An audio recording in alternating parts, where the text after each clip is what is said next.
The village of Woodbury was founded in 1800 when David Holsinger settled there and built a grist mill.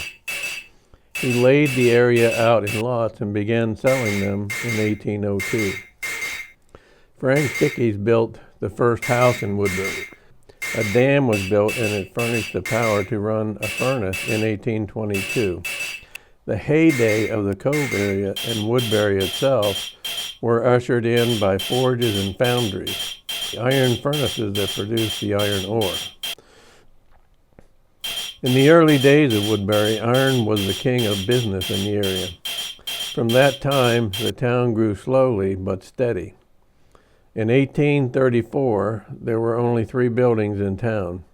There was a log store built by the furnace company, stone house on the west side of the street, and a hotel. There were other buildings, but they were mere shanties and dilapidated buildings that were occupied by workmen. It was around this same time, 1833, that Daniel Coy was born, and according to documents, he lived most of his life in the area of Woodbury.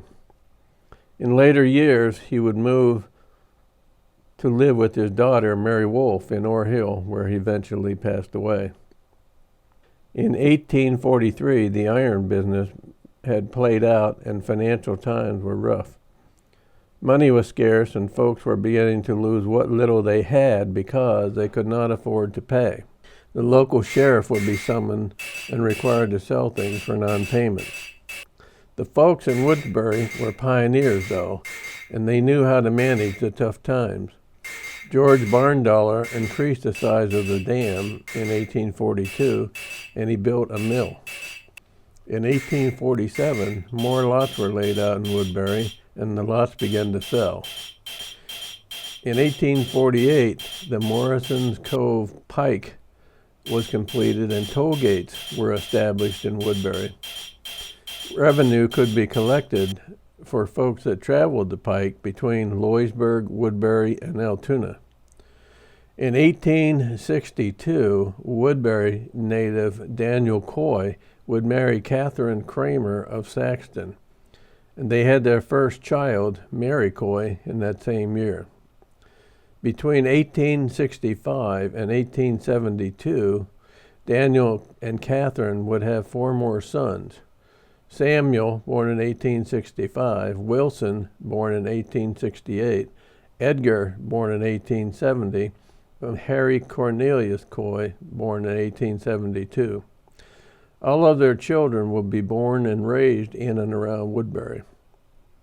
The Coy family were members of the Hickory Bottom Reformed Church, located on Hickory Bottom Road, about 1 mile north of Dry Ridge Cemetery.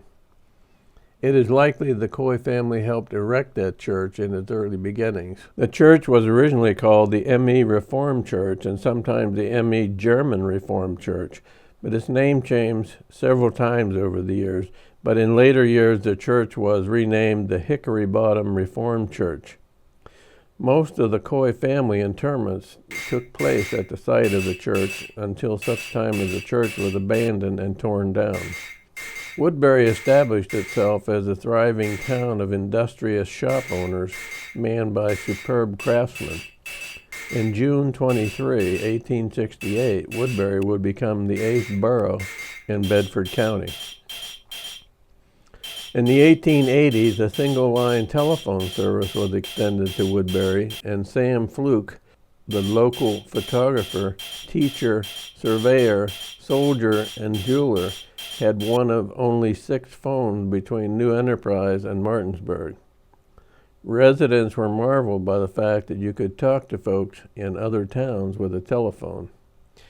In 1893, Jacob Myers opened the Woodbury House, which was a hotel. This became a local landmark, and during its years, the registry book listed occupants and travelers from all over the states, including places like St. Louis, New York, and even Florida. When horse-drawn buggies and coaches were the principal means of transportation, the shops and hotels of Woodbury served almost every need. Some of the innkeepers over the years included David Putterbaugh, William Pearson, Joseph Ake, Jacob Myers, Samuel Coy, Mrs. Green, Sue Storm, Jacob Brennerman, and E.K. Witter. E.K. Witter, who had renamed the hotel the Highway Inn, finally closed it in 1933. It would be Woodbury's last hotel. In 1894, Harry Cornelius Coy, the son of Daniel, would marry Susan Amick, also of Woodbury, and together they would take up residence in Woodbury to begin their married life. Together they would have 2 daughters and 3 sons. Their first 4 children, Iva, born in 1895, Elra Joseph, born in 1906, William C., born in 1909, and George Amick, born in 1911, were all born in Woodbury. Iva would later get married and have children, but she would pass at a young age. The last child born to Harry and Susan Coy would be Martha Coy, seen here as a small child. In this photograph taken about 1920 is Iva Coy Walters on the left with her oldest son Byron Walters. Also shown is Rachel Cooper Amick and Harry Coy's wife Susan Amick. This photograph would likely have been taken at the Harry Coy homestead on Duncansville Newry Road, just south of Duncansville. At the turn of the century, newspapers were the media of the day. They were published weekly, but news typically came from travelers passing through the area on horse-drawn vehicles. The sight of the first automobile was a marvel to behold, and in 1919, when Henry Ford started building the Model T and sold it for $260, it changed life forever.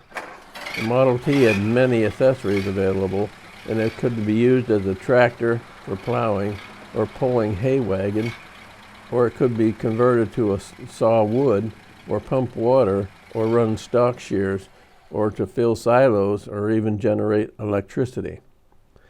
In this time, new roads were being built to accommodate the new automobile industry, but Woodbury, steeped in old discipline and religious concepts, remained about the same in many ways. Over time, some businesses changed ownership, and they changed from one kind of a store to another, and then back again, or to a hotel or to a tavern. But aside from that, very little else changed about Woodbury over the years. In 1909, Daniel Coy, a longtime resident of Woodbury, and more recently a resident of Ord Hill, passed away. He was a longtime member of the Little Hickory Bottom Reformed Church, and that is where he was laid to rest. In 1910, Catherine Coy, Daniel Coy's wife, passed away, and likewise she was buried in the Hickory Bottom Reformed Church Cemetery. In that same year, her son, Wilson Coy, who was living in Duncansville at the time, also passed away while being in the Altoona Hospital. No mention was made in his obituary as to the cause of death, but he was just 42 years old. Samuel Coy, the son of Daniel, was a well-known and respected citizen and resident of Woodbury for many years. He owned several businesses in the village, including the hotel and tavern, the harness shop, and a livery stable. He also served as a town constable for a number of years. But in 1914, he was experiencing financial difficulties, and the business was not doing well. When he realized he was not able to meet his financial obligations, he was very distraught. With no hope of resolving the problem, he was overwhelmed with grief of his financial failure. When his local creditors became aware of his situation and they realized they were not going to get paid, they were naturally angry and began expressing their contempt. The accusations from his friends and creditors played on Samuel's mind, and he was overwhelmed with remorse. On November 20th, 1914, he became despondent and committed suicide by hanging himself from the rafters of his store. At the time of his death, he was just 49 years old. He was married and he had a young daughter by the name of Helen. He also had a brother Edgar who was living in Pittsburgh, a brother Harry Cornelius Coy who was living in Duncansville, and a sister Mary J. Wolfe who was living in Ore Hill, Pennsylvania. The local citizens of Woodbury were shocked when they found out about the suicide of their friend and good citizen Samuel Coy. The town and the community openly expressed their deep regret and sorrow to the grieving family. The community's heartfelt remarks were later documented in his obituary when it was published in the local newspaper. Samuel Coy was laid to rest at the Hickory Bottom Church Cemetery. The inn would continue business as usual and was later renamed and changed hands many times over the years, but in 1933, the Highway Inn, as it was known at that time, finally closed and was subsequently renovated into a private home. Sometime shortly after the birth of George Amy Coy in 1911, Harry Coy and his wife would leave Woodbury with their family to set up residence just south of Duncansville. There, Harry took a position with the Pennsylvania Railroad and thereafter was a lifelong employee of the railroad until his retirement in 1937. In Duncansville, they would have their last child, Martha, in 1917.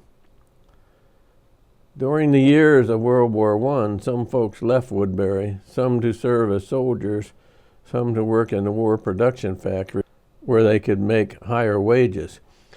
The shops and the small merchants and craftsmen began to disappear in the post-war area. New methods of merchandising and production took their toll on Woodbury in the Roaring Twenties. Although they had moved away, Harry Coy and his family would not cut their ties with Woodbury.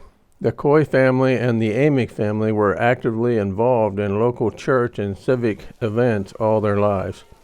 And indeed, it can be seen in this 1928 photograph of the annual Amick reunion held on the first Sunday of August each year right up until the present day.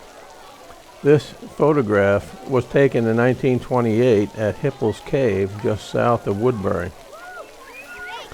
Hippel's Cave was a popular attraction for local family events at that time, and it is likely that most of the Coy, Amick, and Clapper family members were included in this photograph. Clearly identifiable in this photograph are Harry Coy and his family, wife Susan Coy, son George Coy, daughter Iva Walters, daughter Martha Coy, Uncle Lloyd Clapper. Other members that are most likely in this picture but may not be identified are William B. Coy, Elra Joseph Coy, Rachel Cooper Amick, Iva's son Byron Walters, Samuel Amick, Rachel Clapper Pressel, Viola Mangus Stonerook, and Harry's son Elry Coy. The photograph makes an impressive statement to the strong sense of family that was built into the community of Woodbury. A rough count of the people in this photograph indicates there were upwards of 140 people at this event, when the little town of Woodbury never had a population of more than 225-250 residents. Harry Coy and his wife were active members of the Hickory Bottom Reformed Church on Hickory Bottom Road. Their affiliation with the Hickory Bottom Reformed Church ended when the members disbanded the church and the church was sold and torn down in 1934. When the church was sold, various pieces of furniture were sold to the highest bidder, and the old church bell was rung for the last time by Jerry Settle. The remaining members erected a permanent monument at the site of the church to commemorate its role in the community. Jerry Settle was the son of John and Susan Coy Settle and was the caretaker of the church and the cemetery for many years. Jerry Settle passed away 2 years later in 1936, and in his obituary, published in the local newspaper, they documented his role as caretaker and the activity of the sale of the church.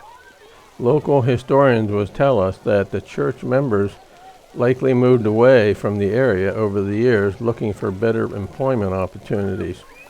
And indeed, the Coy family migrated to Altoona, where they were employed by the Pennsylvania Railroad, and this is likely the reason the little church was abandoned.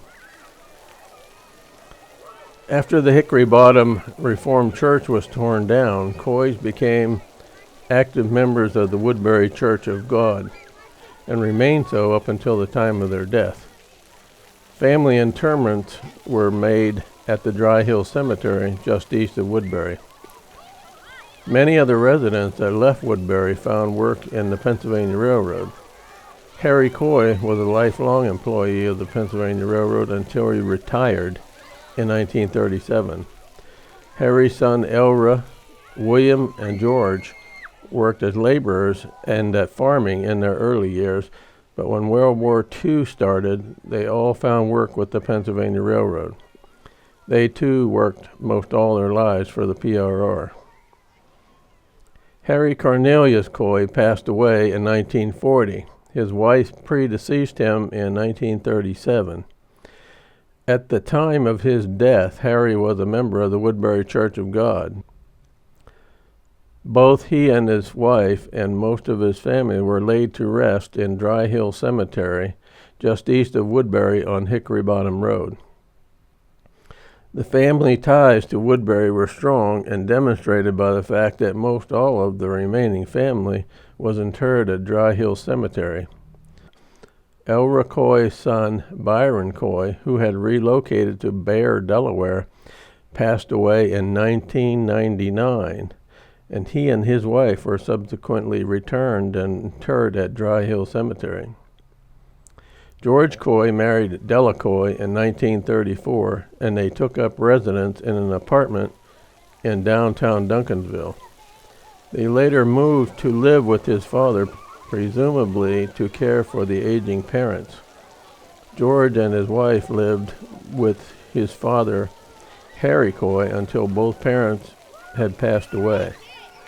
While living in Duncansville area with his parents, George and Della had three daughters: Jane Louise, born in 1935, Dolly Harriet, born in 1937, and Ruth Ann, born in 1940.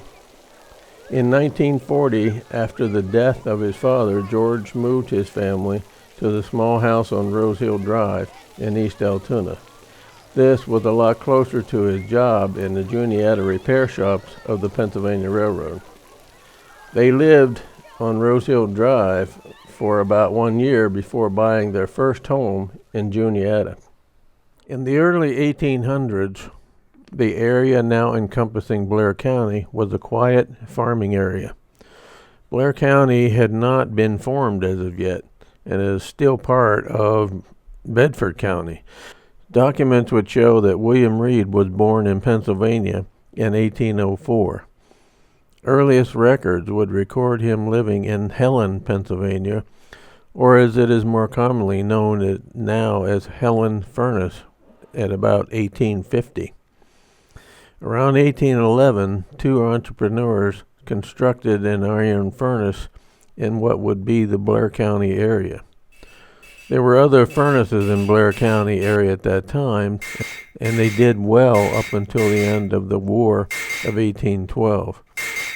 During the war, there was a demand for iron ore, but when the war ended, the furnaces in Blair County could no longer compete due to the high cost of transporting iron ore out of the area to places where it was needed, like Pittsburgh. As a result, the local furnaces closed.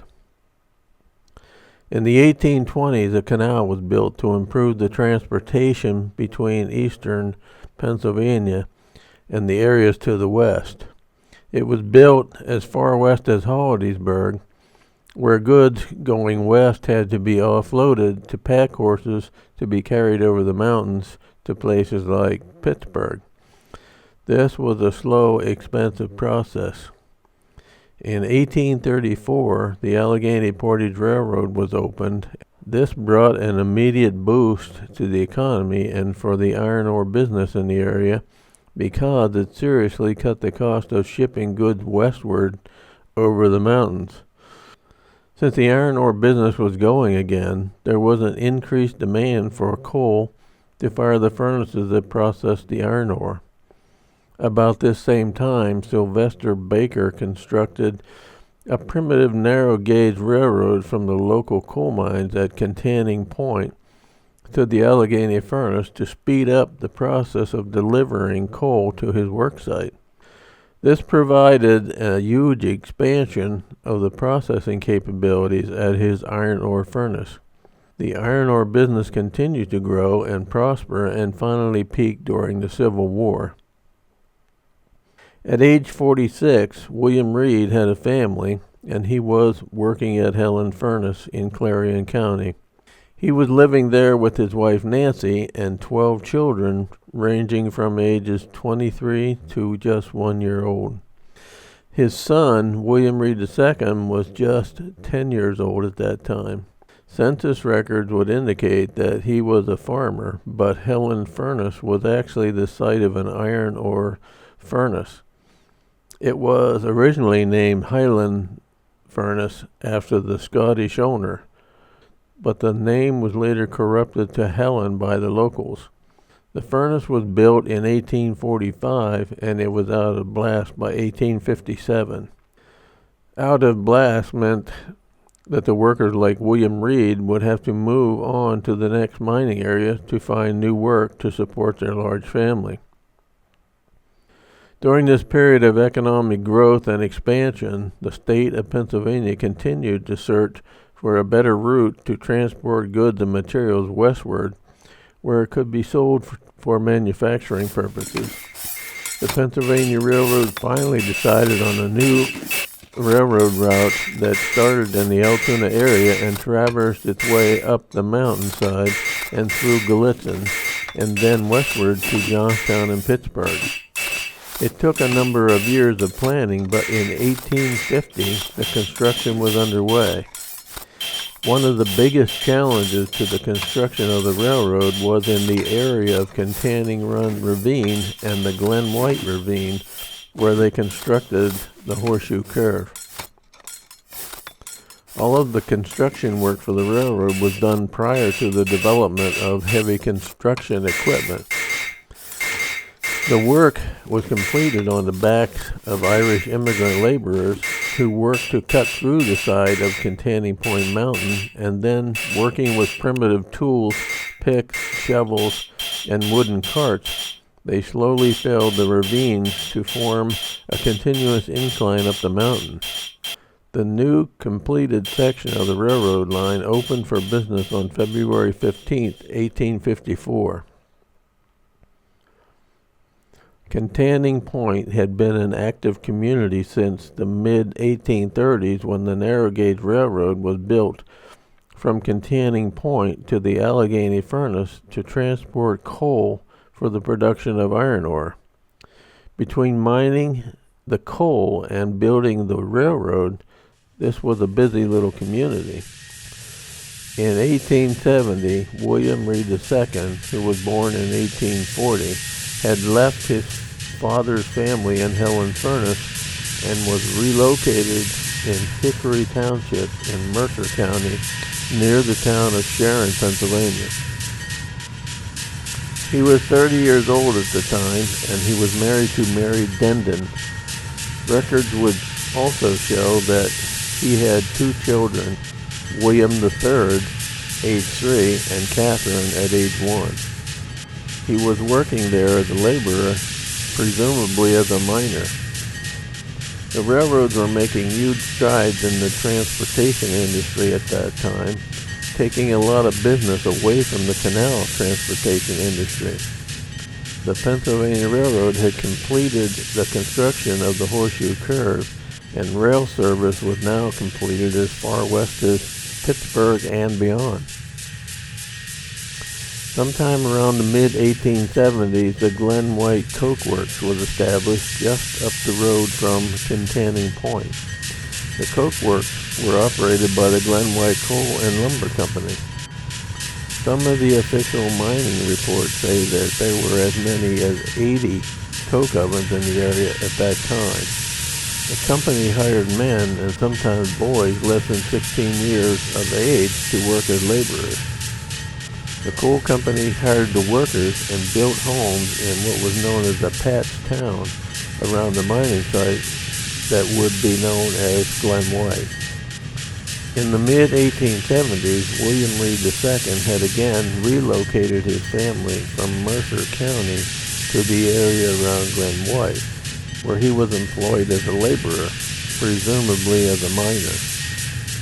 The railroad needed coal, and the coal companies needed laborers to mine the coal for the fuel of the ever-growing number of coal-fired steam locomotives. William Reed II and his wife, Mary, would have 5 children while living in Glen White area, and in their lifetime together, they would have a total of 7 daughters and 4 sons. William's son James was born at Contaning in 1877, when William II was just 37 years old. William II and later his sons would continue to work the mines and the coke ovens in Glen White area. As the mines played out, they would migrate with the mining companies to the new mining sites, traversing from Glen White to Bennington and as far west as Carrolltown. Around 1887, William Reed II had purchased a farm about 3 miles southeast of Gallitzin on what would come to be known as the Reed Farm. William's son James would build a house just north of his father's house, and the tract of land is still known today by locals as the Jim Reed Farm. Fred Reed was born on December 3, 1887, at their new home site on the Reed Farm. Martha Stewart was born in the Maple Hollow area of Allegheny Township in 1898. At its peak in the 1920s, Glen White had about 200 residents, including a post office and a passenger train station at Contaning Point, where workers and visitors alike could board a train back to the town for supplies. Documents would show that William Reed's daughters, Addie Simmers and Molly Benden, were among the residents of Glen White in 1922. In the early days of the railroads, the steam locomotives were small and did not have the size or capacity to climb the mountain from Altoona to Gallitzin without stopping to refuel and take on water for the steam engine. That was the reason for the patch towns like Glen White, Bennington, and Allegrippus existing. Trains would start in Altoona and work their way up the mountain to Glen White, where they would stop to refuel with coal and take on water. After taking on supplies, they would continue to climb up the mountain to Gallitzin, stopping again if necessary at Gallitzin for additional fuel and water. The problem with stopping halfway up the mountain was that sometimes, depending on the weight of the load, it was difficult to get started again. And in some instances, the engineers would have to call back for pushers to get started and finish the trip up the mountain. In later years, the engineers that worked on the railroad designed and built larger, more powerful steam locomotives that could make the climb up the mountain without stopping. When the railroads developed the larger steam engines, the need to make pit stops for coal and water was no longer necessary, and the little patch towns began to disappear. The coke ovens at Glen White were abandoned by 1930, while the mines continued to operate for another 10 years. There is very little evidence of the town today. However, the coke ovens are still clearly visible and mostly intact, just as they were left and abandoned. The need for coal did not disappear with the advent of the larger steam engines. The larger steam engines still needed massive amounts of coal, And starting with the invention of the riveted steel coal furnace in 1885, new homes were now being outfitted with coal-burning furnaces. Up to the invention of the furnace, most homes were heated by wood-burning stoves.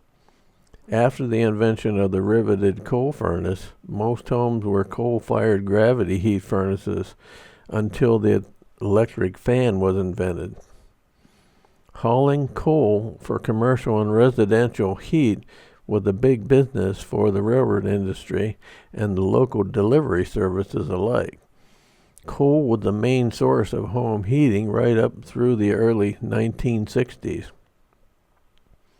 Beginning in the early 1940s, coal furnaces were seen as old technology and were being replaced in new home construction by more efficient gas and oil-fired forced air furnaces. Existing homes that were originally outfitted with coal furnaces would slowly transition from coal to gas, but in places like Altoona and surrounding communities where coal was still cheap and easy to obtain, this would be a slow, gradual process.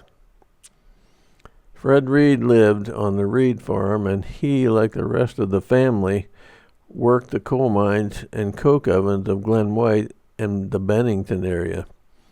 Coal mining in this area was not deep mining. Most mines were surface mines with small veins of coal that could be easily removed by hand.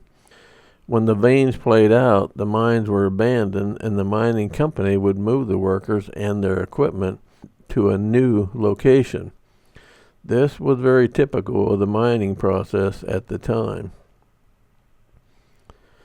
The Reed farm, located about 3 miles from any main road and up and until it was finally abandoned there, never had any indoor plumbing, electricity, or cooking gas available. At that time, homes were heated with wood and coal-fired potbelly stoves, which were more efficient than fireplaces. Lighting came from coal oil lamps. The Reed farmhouse had a potbelly stove in all the downstairs rooms. As long as you continued to feed the potbelly stove wood and coal, it would easily heat the room it was located in. The Reed house had a large kitchen with a huge wood and coal-fired cook stove that would easily keep the room warm. Wives cooked and baked all day long, so there was always a fire in a cook stove. In the winter months, you would have to keep a fire going in all the rooms you were using. The Reed farmhouse was located in a desolate area, and the family lived in an Allegheny mountain pioneer life without the simplest of conveniences. They were rugged individuals who fended for themselves by farming the lands and working the coal mines until the mines, one by one, ceased to operate. If the mining company abandoned one coal mine and moved to a new location, the miner families had two choices. You can take your family and move with the mining company and live in the patch towns as they were known, or the family might choose to stay and work the farm while the men followed the mining company to the next location. The Reed family was not immune to this lifestyle. They were often faced with these choices, and often this meant that some family members were separated for indefinite periods of time. William and his wife, Mary Dendon, would go on to have a total of 11 children, 7 girls and 4 boys. This was a time when families were closer together. There were no automobiles, so travel was restricted to however far you could travel in a horse-drawn cart or wagon. Once every couple of weeks, the Reed family would make a trip to Gallitzin to resupply with food, sugar, coffee, coal oil, and other needs they could not make by hand at the farm. Wives and daughters were all farmers by default. They knew how to prepare the land for growing food. They could use a horse-drawn plow to till the soil, plant the seeds, and grow vegetables. They would raise fruit and vegetables and store them for winter months.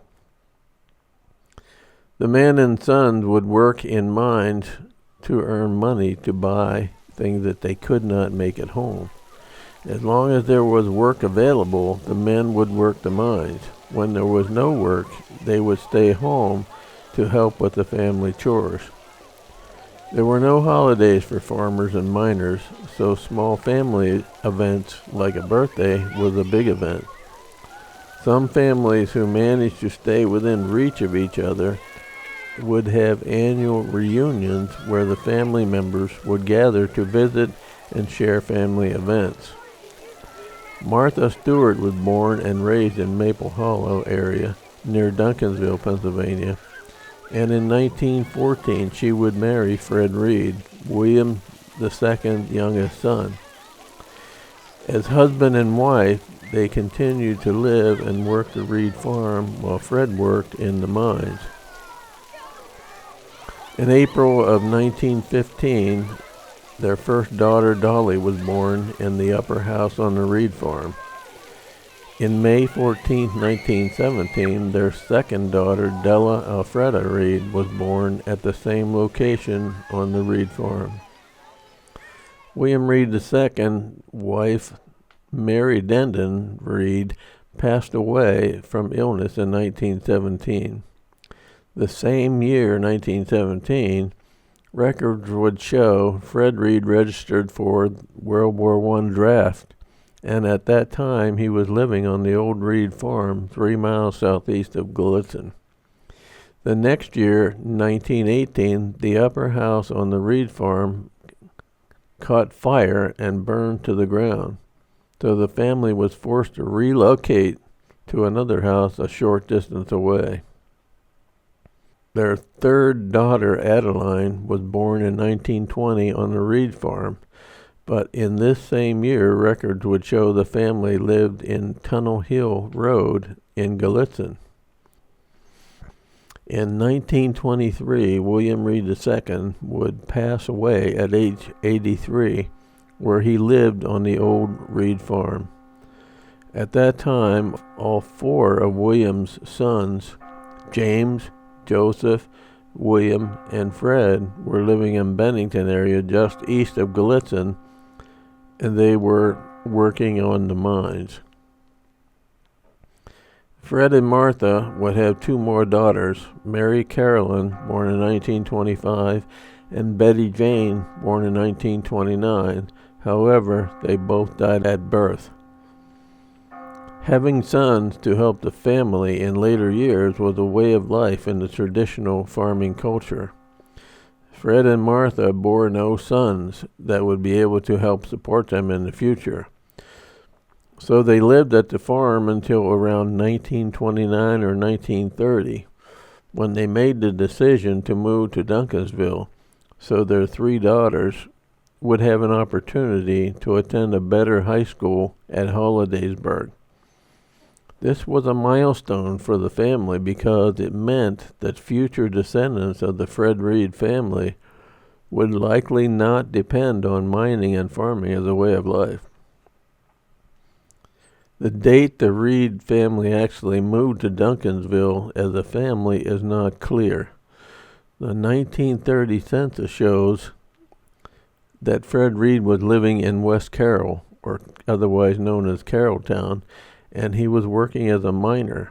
The records also show he was living with his wife and daughters Dolly, Della, and Adeline, where he was living in West Carroll. However, the oldest daughter, Dolly, would move this same year to live with her grandmother, Anna Mae Stewart, who was living in Duncansville area. There, Dolly would register as a freshman, 9th grade, at the Hollidaysburg High School in 1930. In 1931, she was registered as a sophomore. In 1932, Dolly was again registered as a junior, and now her sister Della was also registered as a sophomore at Hollidaysburg High School.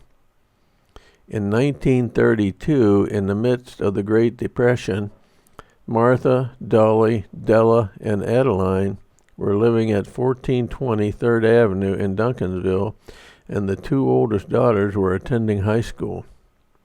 The youngest daughter, Adeline, was living in Duncansville, but there is no information about her attending school. While living in Duncansville, Martha had her sixth daughter, Virginia Ivadine, or otherwise known as Jean Reed, in 1932.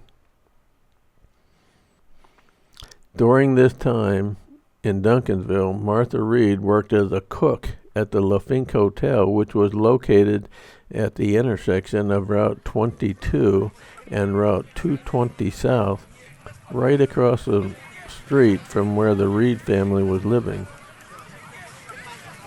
Dolly and Della went on to graduate from Hollidaysburg High School in 1933 and 1934. While they were attending high school, Dolly met Dale Baird, whom she later married, and Della met George Coy, whom she later married the year she was graduated from high school.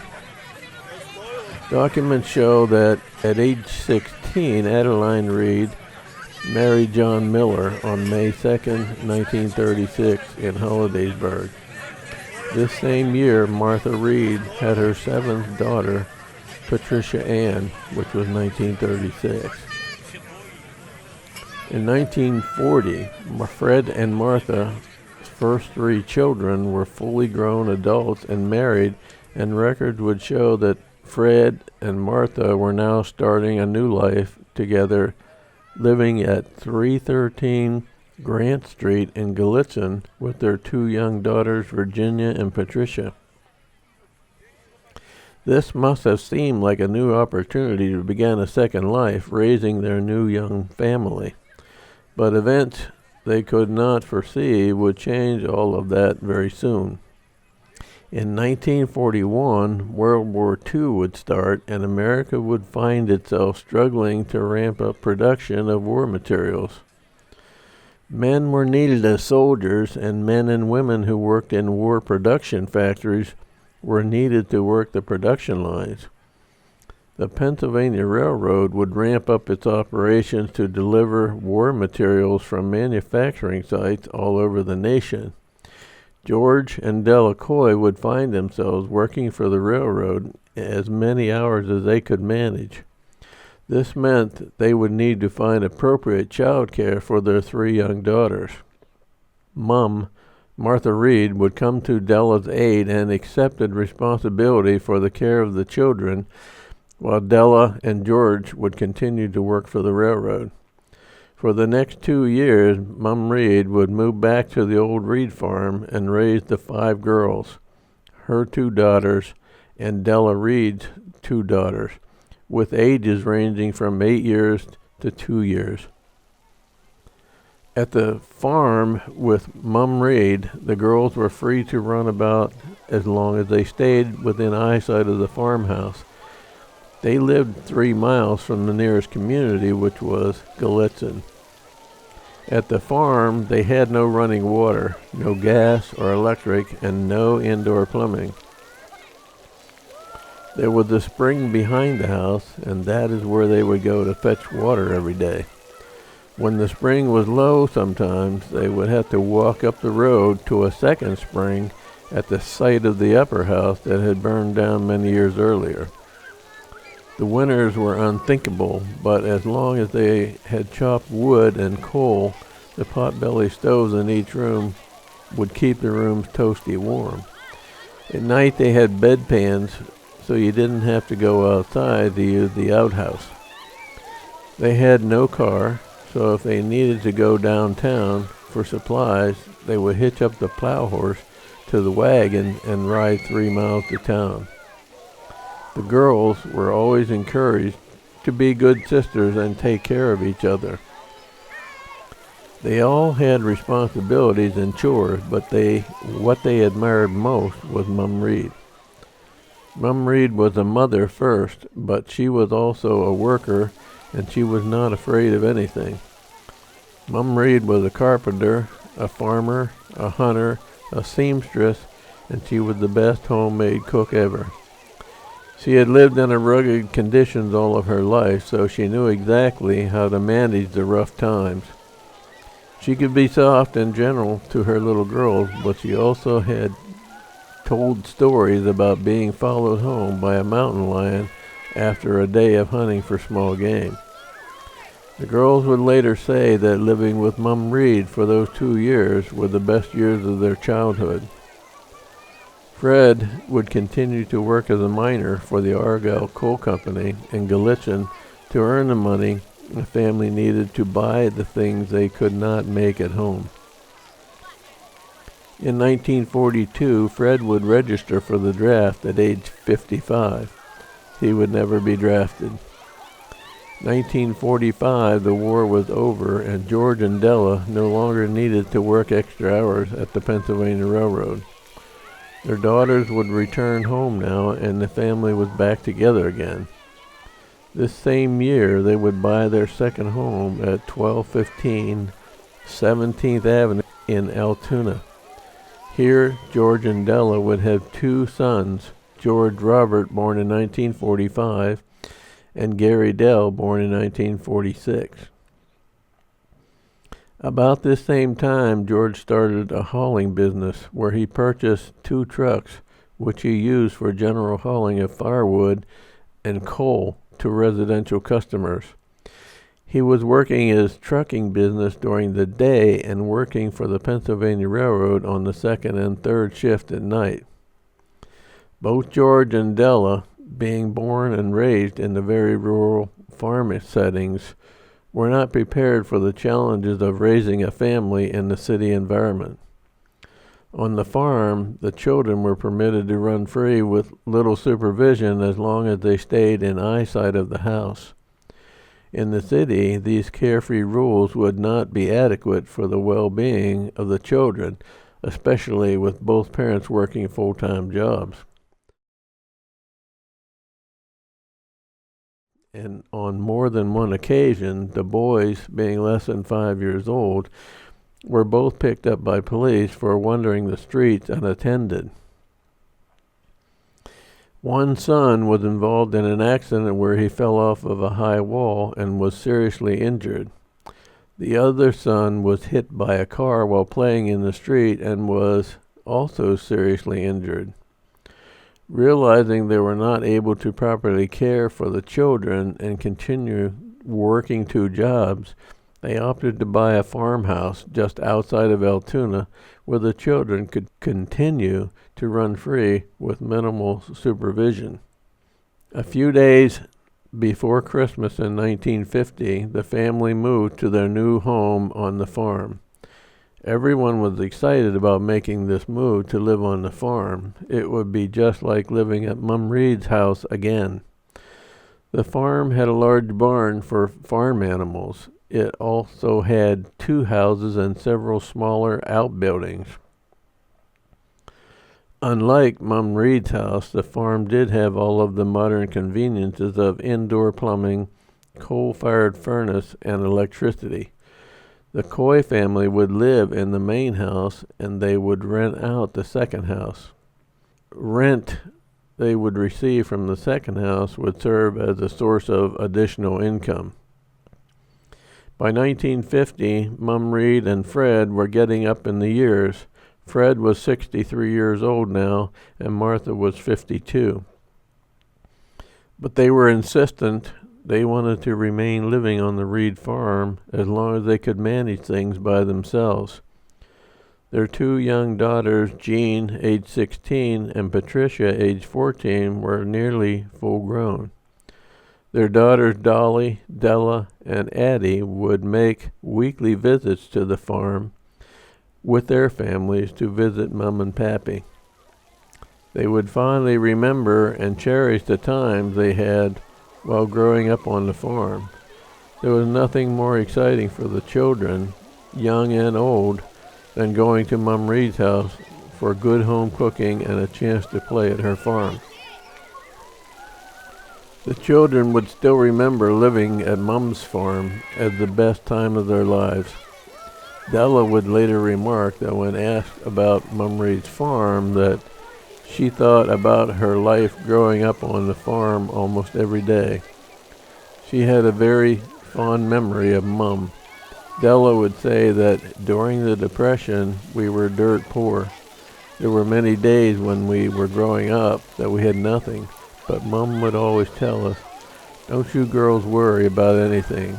I will take care of you." In 1953, Jean and Patricia were both grown adults and married. Fred was 66 years old now, and he was now retired. He had bought a Model A Ford so he had basic transportation so they could drive to town when they needed to do so. But in this same year, the coal mining company was expanding their mining operations to include strip mining. The coal mining company wanted to purchase the Reed farm so they could strip mine it for coal. After some hard consideration, Fred and Martha decided to sell their beloved farm and move to Altoona where they could live out their lives. In this same year, Fred and Martha would move to live in the second house where George and Della had bought the farm. They wanted to live on the farm in their retirement.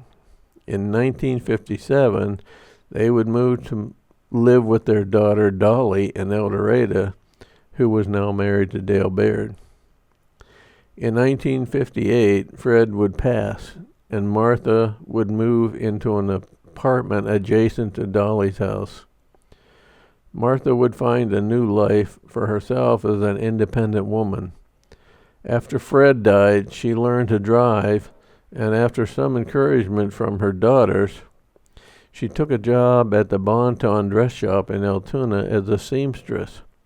There she would make clothing alterations for customers. She continued to live and take care of herself for many years after that until she began losing her vision. Martha struggled for a while, but eventually she had to quit her job because of her failing eyesight. Later she would have a driving accident due to her poor vision, and she was forced to stop driving.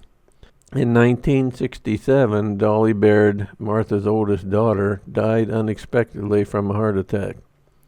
In 1984, her fifth and youngest daughter would pass after contracting cancer. Ironically, her fourth daughter would pass the following year in 1985 from cancer as well. When she began having trouble due to her age, Martha moved in with her daughter Della, where she lived until she was unable to live unassisted. She would later move to an assisted living home where she would live out her life, and she would pass away in 1987 at age 89. The mining company would eventually strip mine the farm. The strip mining would change the lay of the land so that their beloved Reed farm was virtually unrecognizable. The mining company tore down the house, although the foundation was still visible. For many years afterwards, the family members would return to the site of the farm, remembering how it was to live there. They would walk the dusty dirt road and tell stories about what it was like growing up there. They would caution each other to watch out for snakes as they walked. There were copperheads and rattlesnakes living in and among the rocks. Folks would ask, "How did Mum Reed manage to live out here and take care of you girls?" And they would always say, "Mum Reed wasn't afraid of anything." She would wear her high leather boots to protect herself from the snakes. She carried her hunting rifle, and she knew to kick the bushes before she would pick wild berries.